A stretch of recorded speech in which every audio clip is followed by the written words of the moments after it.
আমাদের এই মুহূর্তের এই সভা সম্পর্কে আধা ঘন্টার মধ্যে যদি ডিজিটাল প্ল্যাটফর্মে আমাদের প্রত্যেকের চেহারা বানরের মতো দেখা যায়, তাতে কিন্তু অবাক হওয়ার কিছুই থাকবে না।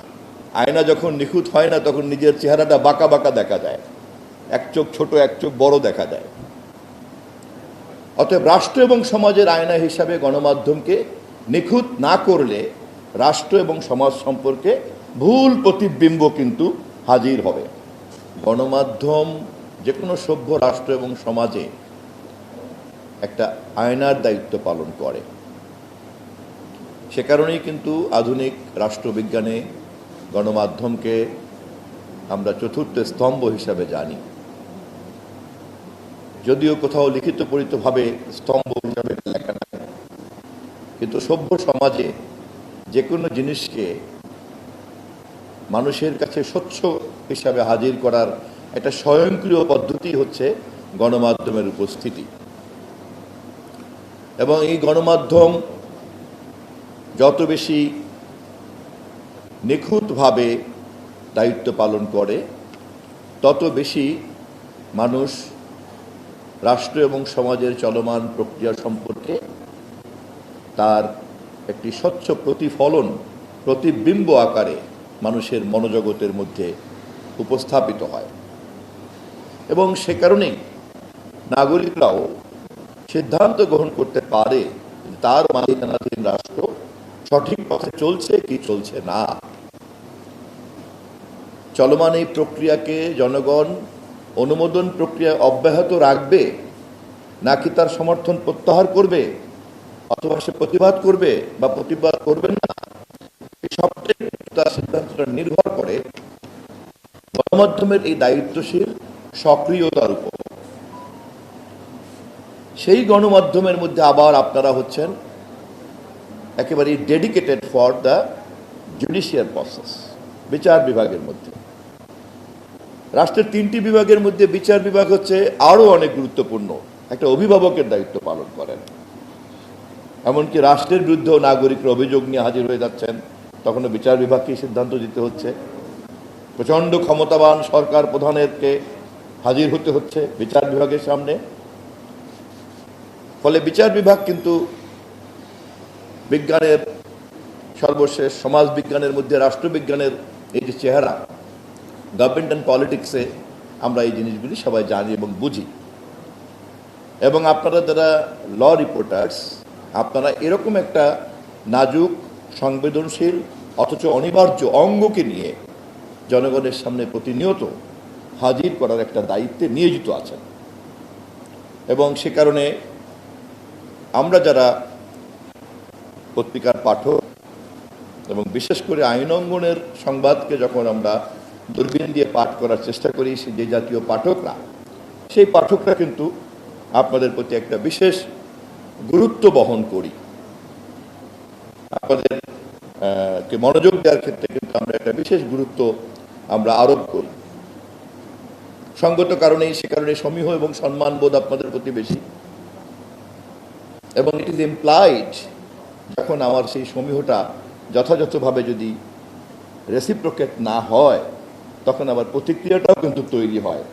যেই সাংবাদিককে আমি এত দায়িত্বশীল মনে করলাম, সেই সাংবাদিক আমাকে এরকম একটা প্রতারিত করলো, বস্তুনিষ্ঠতাবিহীন একটা তথ্য হাজির করে দিল, অথচ তার সম্পাদিত বা তার প্রকাশিত রিপোর্ট, সংবাদের উপরে ভর করি তো আমার মতো একজন নাগরিক আমি তো ভালো মন্দ কথা মন্তব্য করব। মোজো বিরাট কারবার। মোজো 1 লিটার ও 2 লিটার কিনে তুমিও জিতে নিতে পারো ফ্যামিলি কার, স্পোর্টস বাইক, টিভি, আইফোন ছাড়াও থাকছে লক্ষ লক্ষ নিশ্চিত গিফট। ফলে সঠিক খাতে আমাকে গাইড করতে পারলে আমি নাগরিক হিসাবে যেমন আপনাদের প্রতি কৃতজ্ঞ হই, নির্ভরশীল হয়ে পড়ি, তেমনি আবার কোনো কারণে ব্যত্যয় ঘটলে পড়ে কিন্তু আমার মধ্যে প্রতিক্রিয়া তৈরি হয় যে গণমাধ্যমের আয়নাটা নিখুঁত না। নিশ্চয়ই আমাদের অনেকের এই অভিজ্ঞতা আছে যে নিখুঁত আয়না না থাকলে আমাদের নিজের চেহারাই নিজেরা কেমন বিকৃতভাবে আমরা দেখে থাকি। নিশ্চয়ই কারো কারো এই অভিজ্ঞতা থাকার কথা, এই প্রজন্মের অবশ্য না থাকার কথা, কারণ এখন অনেক নিখুঁত উৎপাদন হয়। কিন্তু আমরা যারা একটু বয়স্ক, আমাদের এই অভিজ্ঞতা আছে। আয়না যখন নিখুঁত হয় না তখন নিজের চেহারাটা বাঁকা বাঁকা দেখা যায়, এক চোখ ছোট এক চোখ বড় দেখা যায়। অতএব রাষ্ট্র এবং সমাজের আয়না হিসাবে গণমাধ্যমকে নিখুঁত না করলে রাষ্ট্র এবং সমাজ সম্পর্কে ভুল প্রতিবিম্ব কিন্তু হাজির হবে, এবং সঙ্গত কারণে এই সমাজে নৈরাজ্য তৈরি হয়, সত্য এক জায়গাতে বাস করে এবং বিকৃত তথ্যের উপরে ভর করে কিন্তু নানান রকম সংঘাত সংঘর্ষের মধ্যে কিন্তু সমাজ জড়িয়ে পড়ে। সমাজবিজ্ঞানী এবং রাষ্ট্রবিজ্ঞানীরা সেই কারণেই কিন্তু গণমাধ্যমকে চতুর্থ স্তম্ভ হিসাবে বিজ্ঞানের এইখানে স্থান দিয়ে রেখেছেন, এবং এটা বহুকালের অর্জিত জ্ঞানের একটা প্রজ্ঞার নির্যাস। এবং এই তথ্য বা এই বাস্তবতা গণমাধ্যম সংশ্লিষ্ট অন্যরা বোঝার অনেক আগেই ল রিপোর্টার্সকে বুঝতে হবে, কারণ তারা সমাজ এবং রাষ্ট্র পরিচালনার এরকম একটা নাভির জায়গাতে বসে তারা কাজ করছেন। আমি নিশ্চিত আমার মতো একজন সাধারণ মানুষ যদি এগুলো বুঝে থাকি, তাহলে আপনাদের মতো বিজ্ঞ সাংবাদিকরা আমার চেয়ে অনেক বেশি আপনারা বোঝেন, না বোঝার কোনো কারণ নাই। একজন রাজনৈতিক কর্মী হিসেবে আমি শুধুমাত্র এই প্রত্যাশাই আপনাদের সামনে তুলে ধরতে চাই যে আপনাদের দায়িত্বশীলতার উপরে অতীতের অনেক অনেক জনস্বার্থের বিষয় যেমন নির্ভরশীল ছিল, ভবিষ্যতেও আপনাদের দায়িত্বশীলতার উপরেই কিন্তু রাষ্ট্রের অনেক গুরুত্বপূর্ণ ঘটনার মোড় পরিবর্তন ঘটবে, বাক পরিবর্তন ঘটবে, যা যেমন করে অতীতে ঘটেছে। আমরা সবাই জানি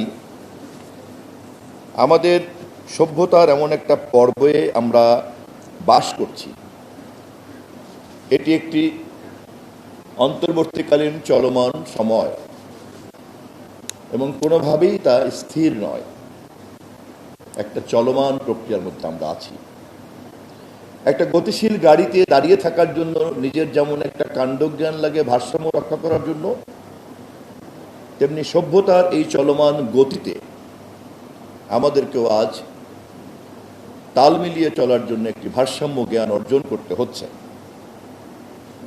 একটা অ্যানালগ সিস্টেম থেকে ডিজিটাল সিস্টেমের মধ্যে প্রবেশ করার পরে তার যে একটা তাৎক্ষণিক অস্থিরতা এবং উত্তেজনা, আমাদের প্রজন্ম ইতিমধ্যেই কিন্তু তার মধ্যে ঘুরপাক খাচ্ছে। আমাদেরকে যেমন ইন্টারনেট অনেক গতি দিয়েছে, অনেক দূরকে যেমন কাছে নিয়ে এসেছে, তথ্যের অবাধ প্রবাহ এবং অ্যাফুলেন্সি আমাদেরকে যেমন আপ্লুত করে ফেলেছে, তেমনি একথাও কিন্তু সঠিক যে এই ধরনের প্রাচুর্য এবং এই ধরনের তাৎক্ষণিক ক্ষমতাবান হওয়ার যে উত্তেজনা এবং জটিলতা, তাকে সামাল দেওয়ার জন্য যে ধরনের সাউন্ড নলেজ অ্যান্ড উইজডমটা আমাদের অর্জন করা দরকার ছিল, একথা সত্য যে আমরা সভ্যতা কিন্তু সেটা অর্জন করেনি বলেই কিন্তু এই মুহূর্তে আর্টিফিশিয়াল ইন্টেলিজেন্সকে নিয়ে বিশ্বের তাবৎ বড় বড় নেতাদেরকে মনোযোগ দিতে হচ্ছে। নিশ্চয়ই আপনারা জানেন সাম্প্রতিক সময়ের মার্কিন রাষ্ট্রপ্রধান এবং চীনের রাষ্ট্রপ্রধানের যে স্ট্র্যাটেজিক বৈঠক হয়েছে, সেখানে যতগুলি এজেন্ডা ছিল তার মধ্যে একটি গুরুত্বপূর্ণ এজেন্ডা ছিল world after using artificial intelligence, এবং কোনো রকম বিষয়গুলি সম্পর্কে তারা আলোচনা করেছেন। একসঙ্গে পথ চলতে হবে, খুঁজতে হবে, গবেষণা করতে হবে, এতটুকুই কিন্তু আলোচনা। কেউ যদি বলেন যে না, কৃত্রিম বুদ্ধিমত্তা বাদ, এটা নিয়ে চলবে না, অথবা কেউ যদি বলেন যে যত দ্রুত সম্ভব কৃত্রিম বুদ্ধিমত্তা সব কিছুকে ব্যবহার করো, যে কোনো বিজ্ঞ লোক দুজনের দিকেই নীরবে তাকিয়ে থাকবেন, এক কথায় কিন্তু সম্মতি দিতে পারবেন না। আমাদের এই মুহূর্তের এই সভা সম্পর্কে আধা ঘন্টার মধ্যে যদি ডিজিটাল প্ল্যাটফর্মে আমাদের প্রত্যেকের চেহারা বানরের মতো দেখা যায়, তাতে কিন্তু অবাক হওয়ার কিছুই থাকবে না। অথবা যদি দেখা যায় যে আমরা মঞ্চের সবাই নৃত্যরত আছি এবং আপনারা সকলে মিলে তালি দিয়ে আমাদেরকে উৎসাহ দিচ্ছেন এবং সে দৃশ্য সাধারণ মানুষের কাছে শ্লীলতা বর্জিত অথবা অশ্লীল,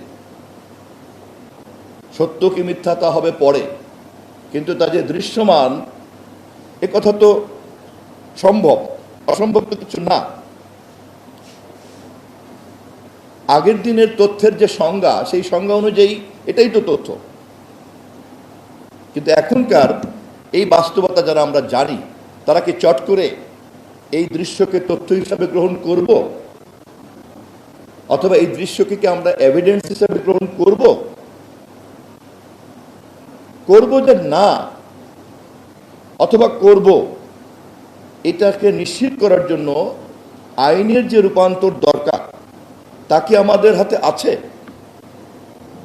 এ ধরনের প্রত্যেকটি তাৎক্ষণিক কিম্ভূত কিমাকার সমস্যার সমাধান খোঁজার জন্যই কি আপনাদের মতো বিজ্ঞ আইনজীবীরা চাইলেই আপনাদের রেফারেন্স বুক থেকে বই বের করতে পারবেন? এবং পারলে কি নিশ্চিত যে এখানে কোনো না কোনো রেফারেন্স আছে? নাই।